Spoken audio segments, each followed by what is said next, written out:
Hey there everybody, it's Mike DiLisio, and I'm back with another set of solo mode reviews. I'm going to be looking at 5 different solo games today, and some of these games have already been reviewed on the channel in some group reviews that I may or may not have been a part of. They may not have been reviewed at all on the channel, but these are strictly talking about the solo modes. I'm going to use a particular matrix for all of these, but let's just go ahead and jump into it, and I'm going to be doing these in alphabetical order. The first game I'm going to be talking about is Atlas Lost, and this is a game that is primarily built around technology trees. So if you're familiar with the game Beyond the Sun, it has some similarities to that, where you are trying to utilize different technologies to get you particular resources that you can hopefully then use to gain one of the victory conditions in the game. So let's just start off with the winning condition. The idea in Atlas Lost is that you are trying to defeat an AI opponent who is called Metis, M-E-T-I-S. And so yes, it's going to be a kind of a card-driven automa system. You either score more, or you either hit one of the winning conditions before Metis does, or the other way around, so a win-loss condition. For the rule book, the layout and clarity, or the quality of that, this has a separate section at the end of the rule book that is specifically for the solo mode. It's a well-explained rule set for the solo game. It's pretty easily understandable, and there's a couple of ambiguities in there, and that actually carries over to the main rule book as well. There are a couple of little ambiguities in there that may be able to be chalked up to translation issues. This is originally a game from Japan, but overall I was able to learn the game and play the game solo with the rule book, and also multiplayer for that matter. I actually did a live playthrough of this on our my DiLisio Factor show, so if you're interested, you could take a look at that. The administration is a 3 on a range from 1 to 5. It's an automa card system that is easy to manage. It's a very good iconography on the cards, with one exception. I found it difficult to sometimes tell the difference between the icon for spending something and placing something. They're too similar in my mind, and so that I wish would have been cleared up, but otherwise it's a pretty easy to manage and administer the solo bot. Final thoughts. This is an outstanding solo experience.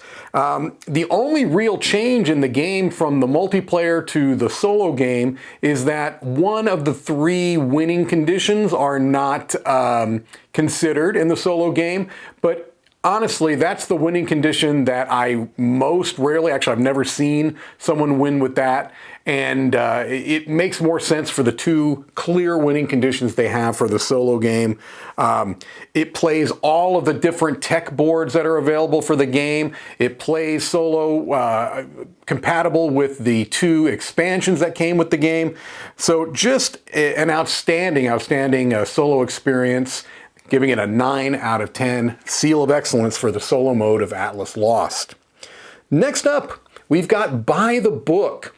And this is really a series of logic puzzles that are going to get increasingly difficult as you go through numbered cards. And so they start out very simple and straightforward, and as you go on through these cards, they become increasingly more tricky to figure out what you're doing. And the idea is you're placing books on a shelf, and sometimes adding a cat in there, and you're trying to get them to fulfill a particular condition. So winning condition is not really applicable because each card is its own little puzzle, and you either solve it or you don't.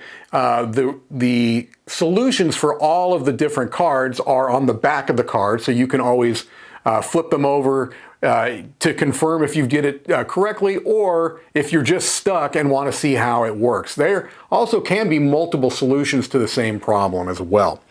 The administration is really, it's a 0. There's nothing to administer in this game. You are simply trying to figure out these logistical, logical puzzles that are presented to you on these cards.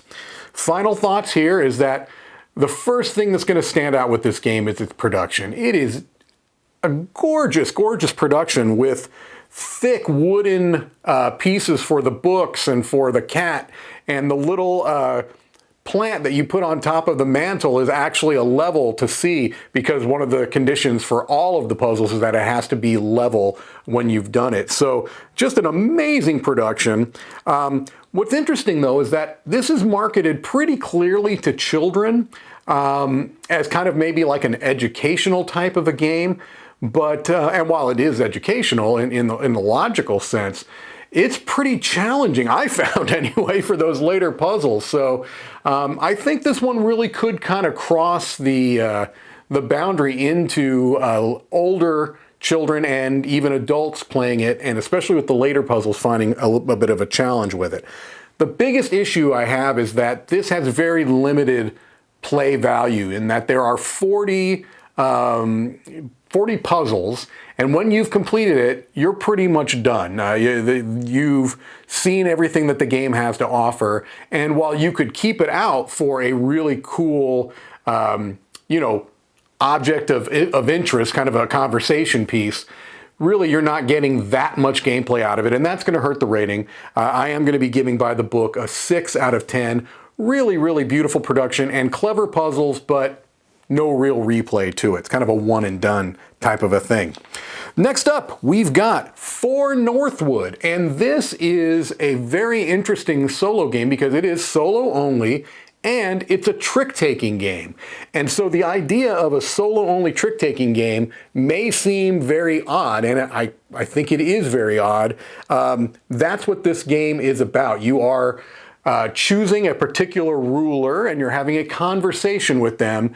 Essentially, you are going against an opponent that you are trying to win them over. They're neutral to you at the beginning of the tricks that you're going to be playing, and you're trying to win them over by hitting a particular threshold that ruler is looking for. And each ruler has its own preferred suit, which is basically trump. And so that's the idea behind the game. The winning condition is that you're trying to score 16 points or higher. Each one of the qualifications have a different amount of victory points attached. The ones that are harder to pull off have higher victory points than the ones that are easier to pull off. And you're trying to hit that 16 points to get a winning condition. And then beyond that, if you do hit that winning condition, there's a bronze, silver, and gold medal that you can kind of reach for after that. The rule book is its own thing, of course, because it's a solo-only game. And it is tiny because this is a small box. But it's readable. I have to put on my readers for it, of course, but it is very well laid out. It's very well written. They have enough picture examples. No real complaints at all about the rule book. It is quite good, but it is small. For the administration, there's really not applicable here because you're not administering any type of an opponent. You are just simply playing your turns. So I think for this one, I'm just going to say that your turns are very straightforward. So if you want to look at that as administration, as what you're doing on your actual turn, it's quite simple, quite straightforward, so easy to administer if you want to look at it in that particular way. Final thoughts on this is that solo trick-taking as an idea sounds dubious at best, but this really knocks it out of the park. I mean, it's a really, really clever game. This started out as a print and play that was just a small little print and play game. And from that kernel of an idea, which was really the central hook of the game, it has grown and evolved to this beautiful little production with PVC cards that shuffle very easily and they're not going to wear over time. And some beautiful artwork. It's really just an amazing package as a production. Huge replayability in this game too, because you've got all different types of kings and queens that you can be trying to face off against or lure to your side, win over through trick-taking. It also has a separate book of challenge scenarios. So if you make it through and you feel like you've got a pretty good handle on the core loop of the game, go into those challenge scenarios and it's going to throw a bunch of curveballs at you. There's just a whole lot of game in this tiny box. Very, very, very good. So I'm going to be giving the solo mode for Northwood an 8.5 seal of excellence. All right, next up, we've got Sand, which is a pick up and deliver game from DeVere Games, a Spanish publisher. And this is one where you are doing some kind of, as I said, pick up and deliver, but you are also trying to kind of gain some bonuses on your player boards that are going to allow you to do different things. There's also a fair amount of resource management in the game as well. So the winning condition in Sand is that you are trying to beat a bot opponent that is going to be having their own sandworm there on the central board, and they're going to be competing for the resources that are there on the board, picking them up and delivering them to other places. So it's a direct competition with a bot opponent. For the rule book, this is a bit of a sticky wicket. If you saw our group review of the multiplayer game of Sand here on the channel, you'll know that I had significant issues with the rule book. And so the rules in the solo part, they're at the end of the rules. They are, I would say, pretty much kind of like the base rule book, meaning that there are some things that are ambiguous that should not be. Beyond that, the fact that you have to learn how to play the main game to be able to play the solo game, so you have to deal with all of those issues that I mentioned in the full review of the game. But that being said, I learned the game strictly through the rule book. I learned the solo game strictly through the rule book. So it is possible. There were questions I had. There were things that I realized I was doing slightly incorrectly on my first play of the game, but nothing that broke it for me. I was able to actually play the game and learn it that way. The administration is a 3. It's a pretty simple card system. Essentially what you're going to be doing is you're going to be drawing 3 cards that represent their 3 turns, the AI's 3 turns, the sunrise, the day, and the sunset, I believe it is, the 3 phases of a round. And the card is simply going to show a clockwise or counterclockwise arrow and a number in the center. That's all that you've got on the card. And so using that, you're going to be going a particular number of shortcut routes from a central kind of, they have put a little clock on each of the locations. And so you figure out where the AI is going to go. There are a few little exceptions to it, but they're easily understandable and well explained. So overall, the bot's logic makes sense, and so I did not find it hard to administer at all.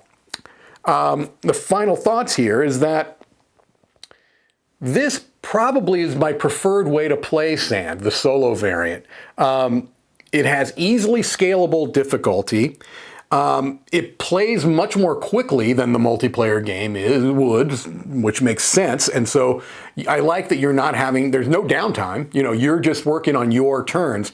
And it really doesn't change the core loop of the game. You're doing exactly what you would be doing if you were playing against another opponent. Your turns don't change at all. Not one bit. And so I like that it feels like the multiplayer game, especially the 2-player game, with easy administration. And so I actually prefer this as a solo game. As I said, I'm going to be giving it an 8 out of 10. I really like the solo game of Sand, and the bot is very easy to administer. All right, last up, we've got Vadoran Gardens, which is a game where you are placing out square cards that have different terrain types on them, and you are laying out a path from left to right where you are trying to gain points through a couple of different things. There's actually a number of different things, but primarily through having contiguous groups of the same terrain that are going to score by having a particular number of icons on them, okay? There are other ways you're going to be getting points through gaining some lost items, finding some lost items on the path, and then being able to replace them where they belong. But the general idea is you are laying out cards and trying to create this path that gets you a lot of points. The winning condition of this is that you are facing off against an AI opponent known as your sister. The AI opponents in just about all of Frank West's, the designer and publisher, the Isle of Cats, the opponents in all of those games have been your sister who is trying to kind of one-up you. And so it's kind of a cute little thing. But the idea behind the AI is that, well, let me get to the rulebook first. Sorry, I'm getting ahead of myself. You are trying to defeat your opponent. That's the winning condition.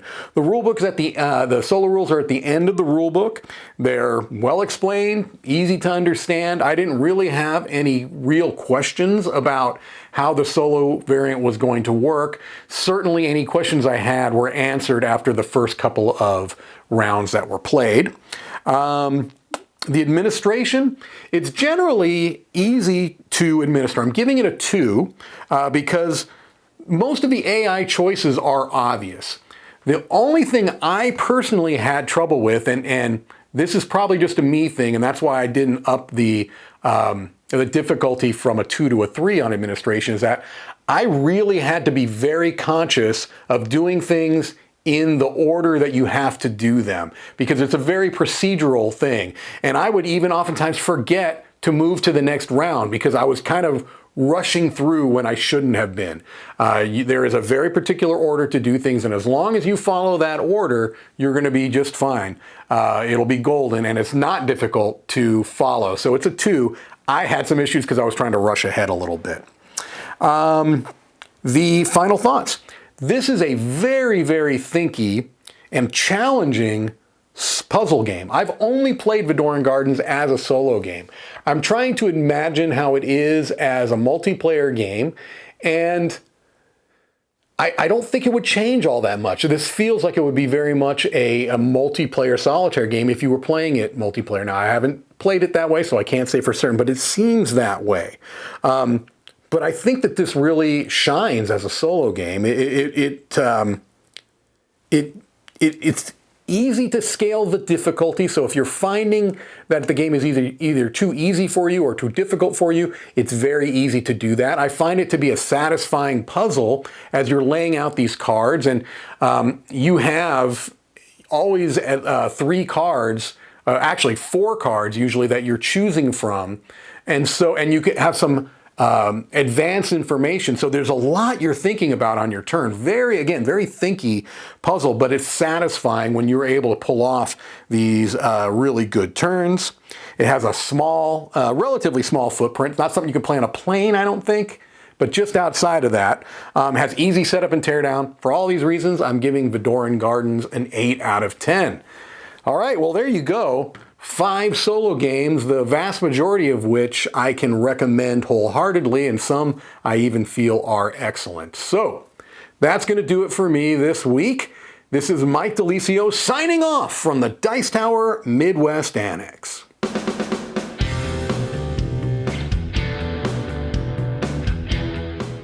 Hey folks, thanks for watching another one of our videos. If you like our videos, if you like our channel, you would love to game with us at one of our conventions. Check out Dice Tower Cruise, Dice Tower East, and Dice Tower West. Fantastic conventions where we play games with wonderful people, a humongous library, and lots of other events and stuff. Also, don't forget to check out our channel, like and subscribe. I'm Tom Bassel.